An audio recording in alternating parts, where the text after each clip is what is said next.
Good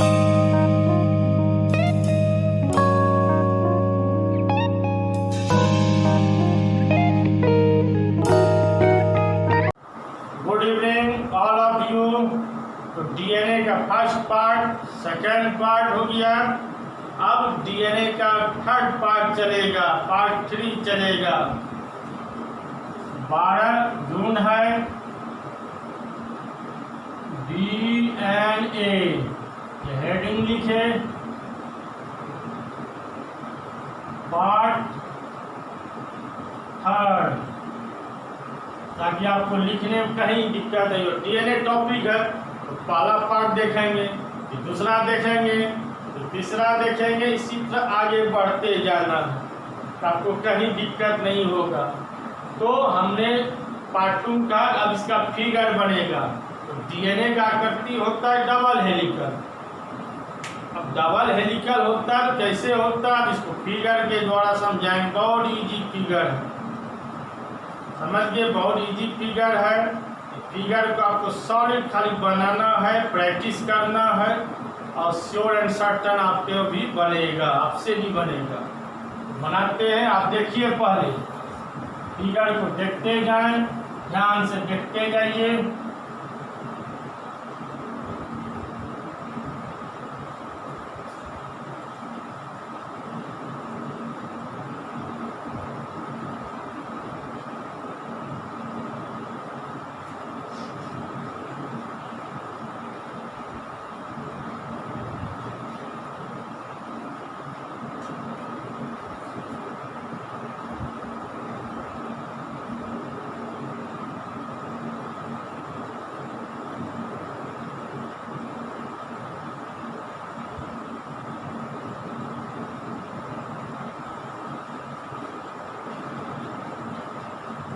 DNA का आकृति टेढ़ी मेढ़ी सीढ़ी नुमा जैसी आकृति का होता है।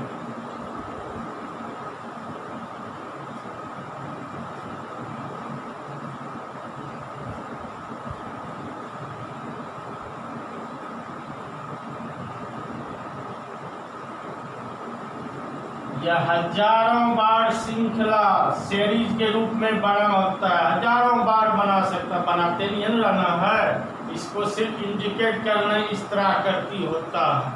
बात समझिए, इसका मतलब तो आपको समझ में आ ही गया होगा। नीचे भी बढ़ सकता है, ऊपर भी जा रहा है, हजारों बार श्रृंखला के रूप में बना होता है। इस क्रिया में एडेनिन किससे जुड़ा रहता है? थायमिन से। एडेनिन किससे जुड़ा रहता है? थायमिन से। ग्वानिन किससे जुड़ा रहता है? साइटोसिन से। एडेनिन जो थायमिन से जुड़ा रहता है कितने बॉन्ड से? डबल बॉन्ड से। और ग्वानिन जो साइटोसिन से जुड़ा रहता है कितने बॉन्ड से? ट्रिपल बॉन्ड से। पुनः एक बार और समझें, डीएनए का स्ट्रक्चर ध्यान से सुनना जाए। डीएनए का स्ट्रक्चर टेढ़ी मेढ़ी सीढ़ी नुमा जैसी आकृति का होता है। यह हजारों बार चैन नुमा, चैन मीन्स श्रृंखला, चैन नुमा आकृति के रूप में बने होते हैं। इस क्रिया में एडेनिन थायमिन से डबल बॉन्ड से जुड़े रहते हैं। ग्वानिन साइटोसिन से ट्रिपल बॉन्ड से जुड़े रहते हैं। समझ गए? इसका व्यास 20 एंगस्ट्रॉम होता है। इसका व्यास कितना होता है?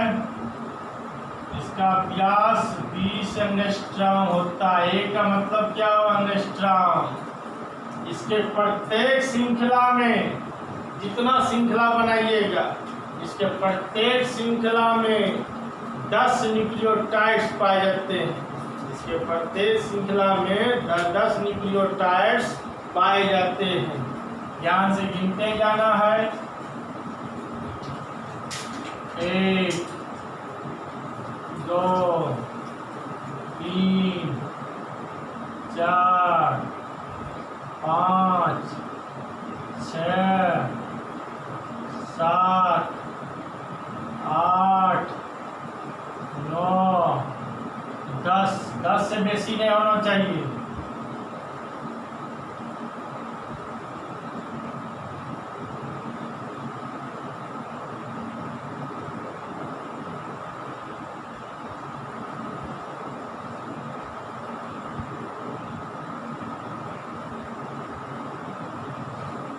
इसके प्रत्येक श्रृंखला में कितने न्यूक्लियोटाइड्स पाए जाते हैं? 10 न्यूक्लियोटाइड्स। 10 न्यूक्लियोटाइड्स पाए जाते हैं। जब ये एक दूसरे से टर्न लेता है, टर्न होने घुमाओ, जैसे साइकिल बायां दायां टर्न लेते हैं फॉर एग्जांपल, तो जब ये एक दूसरे से टर्न लेता है तो 34 एंगस्ट्रॉम का 34 एंगस्ट्रॉम, ए का मतलब एंगस्ट्रॉम, ये 11th क्लास में पढ़ाए हैं। 34 एंगस्ट्रॉम का एंगल में क्या होता है? कोण, एंगल बनाते हुए लेते हैं। अब इसमें दो न्यूक्लियोटाइड्स के बीच का दूरी 34 भागा 10 दीजिए, कितना हो जाएगा? 3.4 एंगस्ट्रॉम। कोई भी दो न्यूक्लियोटाइड्स के बीच का दूरी 3.4 एंगस्ट्रॉम होता है। इसी क्रिया को डीएनए का मॉलिक्यूलर स्ट्रक्चर कहते हैं। डीएनए का मॉलिक्यूलर स्ट्रक्चर कहते हैं। समझ गए बात को? पुनः एक बार और समझा देते हैं तो मेरा लिखने की क्रिया शुरू होगा। आपको जब एग्जाम में पूछा जाए, और पूछा ही जाता है कि वाटसन एंड क्रिक के द्वारा डीएनए का नामांकन चित्र बनावे, 5 नंबर का लॉन्ग क्वेश्चन रहता है। तो आप पूरे फ्रेश में पढ़ना, जितना श्रृंखला बनाना है, 2 गो 3 गो 4 गो 5 गो बना के ना पूरा फ्रेश में एकदम दर्शा देना है, और नाम सबका इंडिकेट कर देना है। सॉलिड 5 नंबर मिल जाएगा। जिस तरह मैथमेटिक्स में नंबर नहीं करता है, उसी तरह बायो के सब्जेक्ट में फिगर में नंबर नहीं करता है। लेकिन जब फिगर बनाएंगे तो उसका नाम इंडिकेट अवश्य करेंगे, तभी सॉलिड नंबर मिलेगा, अन्यथा नहीं मिलेगा। समझिए बात को, पुनः समझिए। यही देखिए, यहाँ पे डबल हेलिकल इसी को कहा जाता है, डबल आकृति है। ऑब्जेक्टिव पर ध्यान दें, डीएनए का आकृति कैसा होता है? Double helical. कैसा हुआ? डबल आकृति है। अगर क्वेश्चन पूछा जाए कि डीएनए का स्ट्रक्चर कैसा होता है, तो डीएनए का स्ट्रक्चर तो आप देख ही रहे, टेढ़ी मेढ़ी सीढ़ीनुमा जैसी आकृति का होता है। समझ गए बात को? तो समझिए, तो डीएनए का स्ट्रक्चर टेढ़ी मेढ़ी सीढ़ीनुमा जैसी आकृति का होता है। यह हजारों बार चैनुमा आकृति के रूप में बने होते हैं। इस क्रिया में एडेनिन थायमिन से डबल बॉन्ड से जुड़े रहते हैं और ग्वानिन साइटोसिन से ट्रिपल बॉन्ड से जुड़े रहते हैं। डीएनए का व्यास 20 एंगस्ट्रॉम होता है। डीएनए के प्रत्येक चरण में कितने न्यूक्लियोटाइड्स पाए जाते हैं? 10 न्यूक्लियोटाइड्स पाए जाते हैं प्रत्येक श्रृंखला में। जब यह एक दूसरे से टर्न लेता है तो कितने एंगस्ट्रॉम का एंगल बनाते हुए लेते हैं? 34 एंगस्ट्रॉम का। इसमें कोई भी दो न्यूक्लियोटाइड्स के बीच का दूरी कितना होता है? 3.4 एंगस्ट्रॉम होता है। 3 यहाँ पॉइंट है, 3.4 एंगस्ट्रॉम होता है। इसी क्रिया को डीएनए का मॉलिक्यूलर स्ट्रक्चर कहते हैं। तो क्या कहा जाता है? डीएनए का मॉलिक्यूलर स्ट्रक्चर कहा जाता है। तो बात समझिए, पहले इतना उतारिए, पहले वो फिगर बनाइए, तब इससे आगे बढ़ेंगे। फिगर बनाइए पहले फिगर।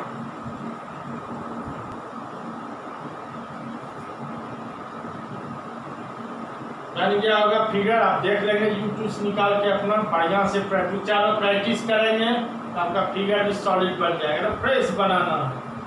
अब इसका हम लिखाते हैं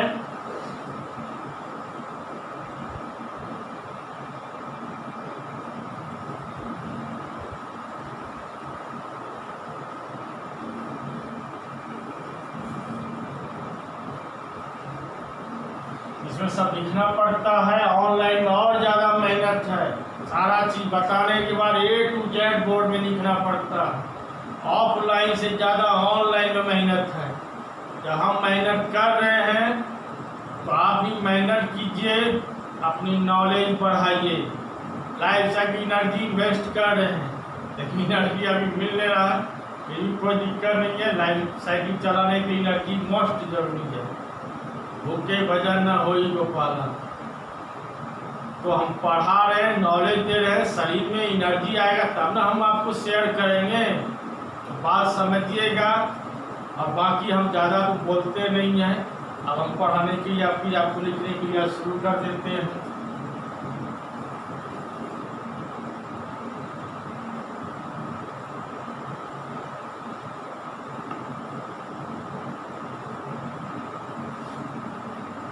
डीएनए का स्ट्रक्चर लिखते जाइए, मेरे साथ साथ लिखते जाइए। डीएनए का स्ट्रक्चर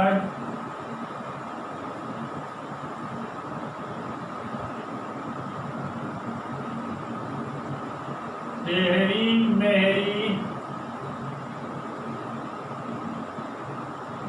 सीढ़ी नुमा। डीएनए का स्ट्रक्चर तेरी मेरी सीढ़ी नुमा जैसी आकृति का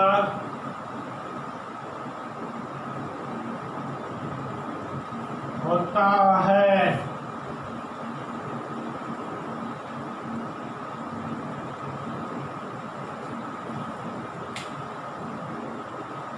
रिपीट कर देते हैं। डीएनए का स्ट्रक्चर तेरी मेरी सीढ़ी नुमा जैसी आकृति का होता है। यह हजारों बार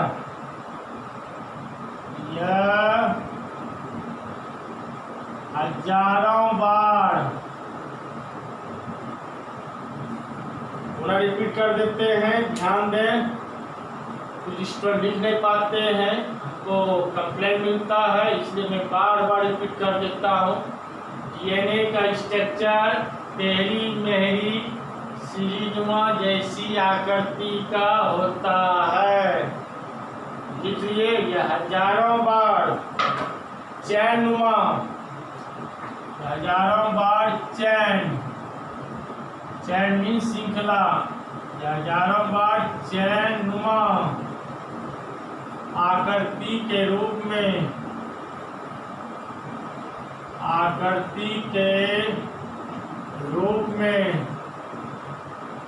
बने होते हैं।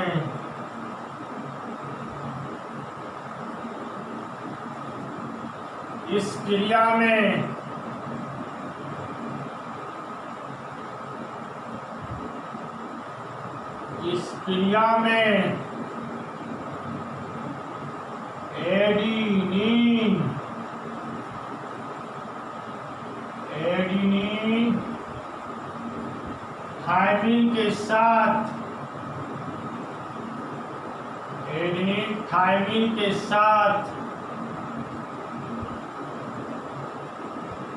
एडेनिन थायमिन के साथ डबल बॉन्ड से डबल बॉन्ड है। एडेनिन थायमिन डबल बॉन्ड है। इस क्रिया में रिपीट करें, इस क्रिया में एडेनिन थायमिन के साथ डबल बॉन्ड से तथा ग्वानिन साइटोसिन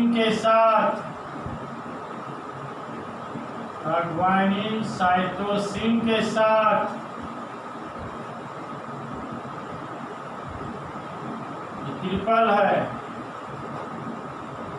ट्रिपल बॉन्ड से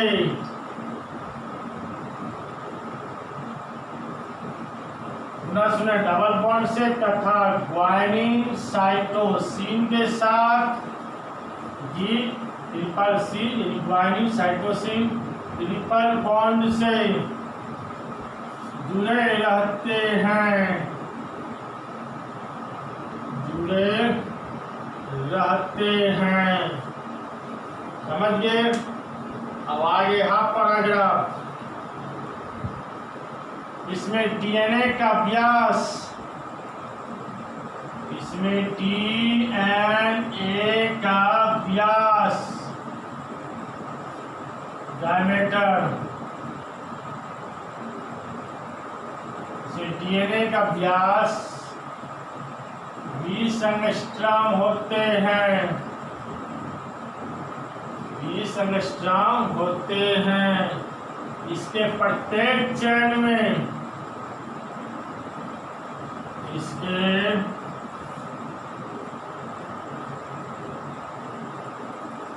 प्रत्येक चैन में, चैन श्रृंखला 10 न्यूक्लियोटाइड्स, 10 न्यूक्लियोटाइड्स पाए जाते हैं, 10 न्यूक्लियोटाइड्स पाए जाते हैं। जब यह एक दूसरे से, जब यह एक दूसरे से टर्न में घुमाओ, TURN, जब ये एक दूसरे से टर्न लेते हैं तो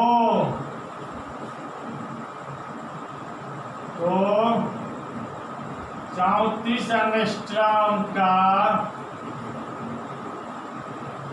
एंगल बना कौन, 34 एंगस्ट्रॉम का एंगल बनाते हुए लेते हैं।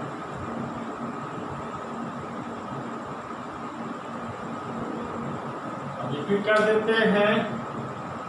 इसमें डीएनए का व्यास 20 एंगस्ट्रॉम होते हैं। इसके प्रत्येक चैन में 10 न्यूक्लियोटाइड्स पाए जाते हैं। जितना चैन बनेगा, जितना चैन आपको बनाना है, सब में कितने न्यूक्लियोटाइड बनाना है, 10। जब यह एक दूसरे से टर्न लेते हैं तो 34 एंगस्ट्रॉम का एंगल बनाते हुए लेते हैं। समझ गए? इसमें 2 न्यूक्लियोटाइड्स के, इसमें 2 न्यूक्लियोटाइड्स के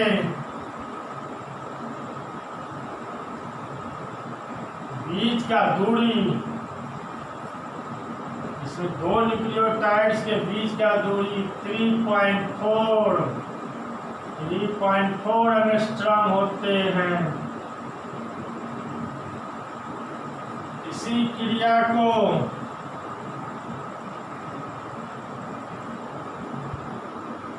बराबर लिख रहे हैं। इसी क्रिया को डीएनए का मॉलिक्यूलर स्ट्रक्चर, आणविक रचना, इसी क्रिया को डीएनए का मॉलिक्यूलर स्ट्रक्चर कहते हैं।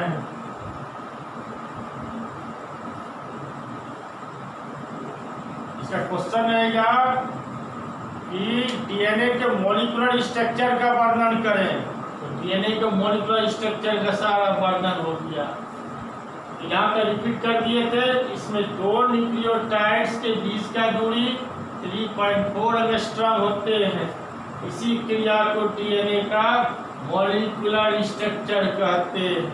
मैं कई बार रिपीट कर रहा हूँ, उम्मीद है अब डीएनए का आपको मॉलिक्यूलर स्ट्रक्चर समझ में आ गया होगा। इसका फिगर भी समझ में आ गया होगा। ऑफलाइन से ज़्यादा ऑनलाइन समझा रहे हैं, अब किंतु परंतु नहीं हुआ होगा, हमको ऐसा विश्वास है। अब मैं पार्ट 4 में बताऊंगा कि डुप्लीकेशन ऑफ डीएनए क्या है। अभी डीएनए खत्म नहीं हुआ, अभी आगे और चलेगा।